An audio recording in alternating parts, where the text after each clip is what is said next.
Alright, this video is about attaching this Rino-Tuff Brush Cutter attachment to a string trimmer.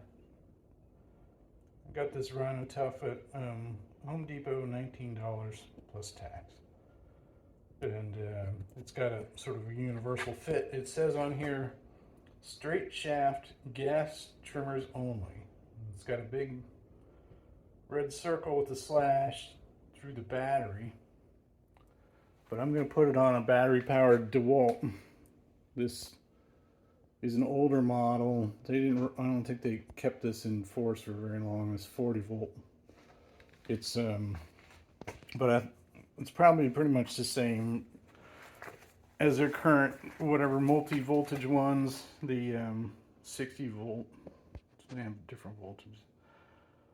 So mine is DCST990.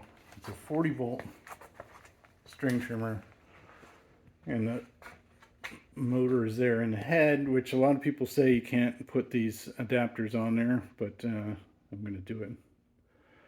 So the first thing is to remove the bump feed spool. This spool spins this way, and you're going to take it off by turning it the same way it spins. So you can tell which way it spins because, first of all, these have been bent back because it's turning like this. And also you can tell because this cutter blade that's supposed to shorten the excess string that gets bumped out is on the leading edge. So it's basically almost tool free. You need a screwdriver. So there's this notch in the plastic guard here, and you're gonna see a notch in the head there that you don't really have to line it up with this, but that's what this is meant to do, like this. I got a screwdriver. Let me get this video back. Just a screwdriver or whatever is going to fit in that, and then you're going to hold it, that base from turning, and turn the top clockwise with this thing upside down like it is. And I'm going to try and do it with it one-handed here with the video on my phone. So I've loosened it, you know, but it's going to turn the same way. You're not going to be able to do it with one hand like I just did, because you're going to have it's going to be a little tighter than the one I just showed you. But it just spins off. And this is a left-hand thread, M10 by 1.25, right there. And there's this aluminum puck which is just floating there, but I'm going to leave that on. Now this brush cutting attachment comes with a whole bunch of different nuts in there, in this package.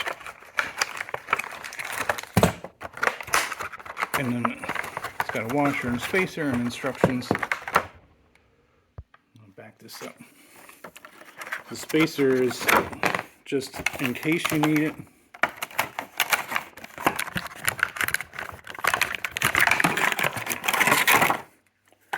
Alright, so it's got these little whirly blades. And you can see how those, so they've got these adapter nuts.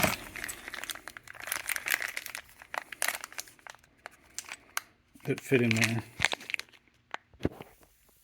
So for this, this kit's got all these different adapters.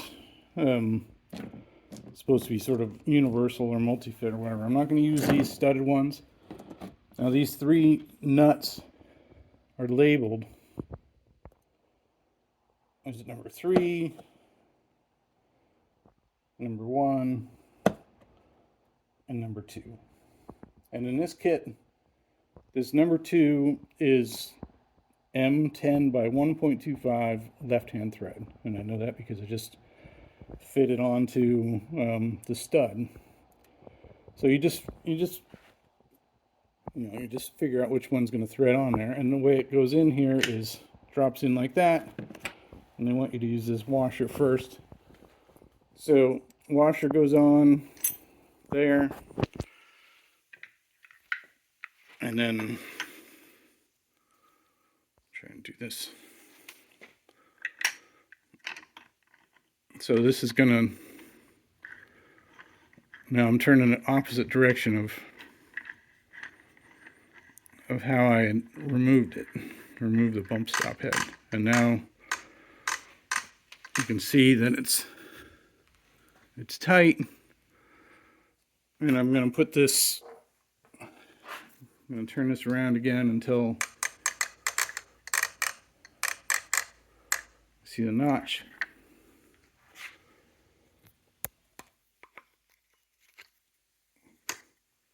And I'm going to just tighten it counterclockwise to tighten it when it's facing up like this.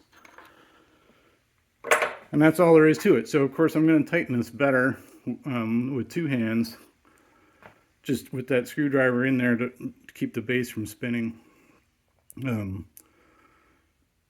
Just to, you know, it'll tighten itself on because the way it's left-hand thread, but I'm not going to take any chances. So I just installed the battery in this thing, and I tighten this by hand with putting the screwdriver in there and turning it counterclockwise to tighten it. And this, it does not rock or pivot, it's solid on there. So you got to make sure that, I mean, if you're putting it on this unit, you're not going to have any issues. But you need to make sure that that thing seats without having any kind of rocking motion. And then I'm going to just put it over here where if it flies apart, it doesn't catch anything.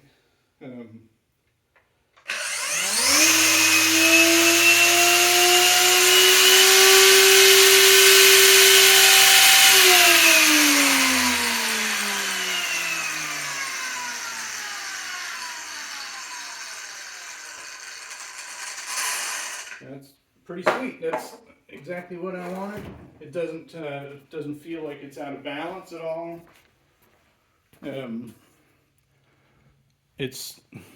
I'm hopeful that it's gonna perform like it's intended to, but it certainly goes on this string trimmer, this DeWalt 40 volt max brushless.